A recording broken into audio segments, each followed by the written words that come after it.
Hauser here with the Cuffle Creek Apple Nursery. If you're new to grafting, you should see our video on cleft grafting, as I give an overview of the tools, materials, and names used in grafting. You can see it on our YouTube channel, Cuffle Creek. On this channel, we've made videos of 4 types of grafts: bud graft, cleft graft, whip and tongue graft, and chip graft. These 4 grafts will take care of most of your grafting needs. But which graft you use will depend on the time of the season and the size of your material, and so I'll go over my recommendations to help you select which ones to use.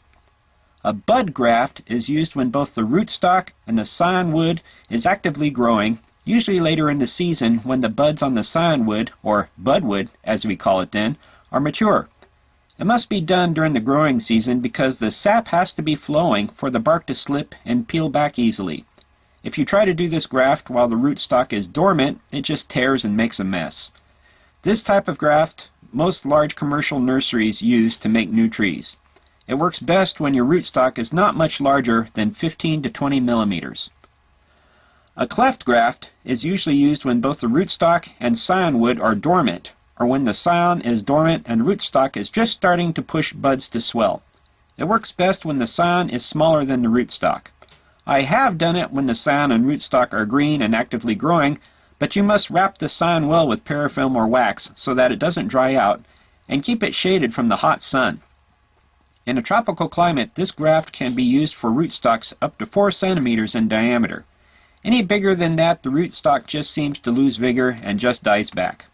A whip and tongue graft is used when the rootstock and scion are both dormant and they are also about the same diameter. This graft takes a little more skill than others, but is mechanically a good, sturdy graft that is not likely to fail from getting bumped during transport or planting. It is also a very impressive one to show your friends who will think you are a horticultural genius. Finally is the chip graft, also known as chip budding. This versatile graft can be used when the rootstock and scion are both dormant, or when they are both actively growing, or when the rootstock is growing and the scion wood is dormant. About the only situation I do not recommend is when the rootstock is dormant and the scion wood is green and growing, as the chip bud will usually dry out before the rootstock starts pushing the bud. The best way to get good at these grafts is to do a whole bunch of them.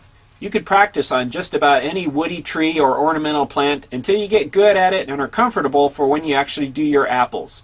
This is an ancient and useful skill that will come in handy for any orchardist or grower. So till next time, I'm Kevin Hauser with the Cuffle Creek Apple Nursery.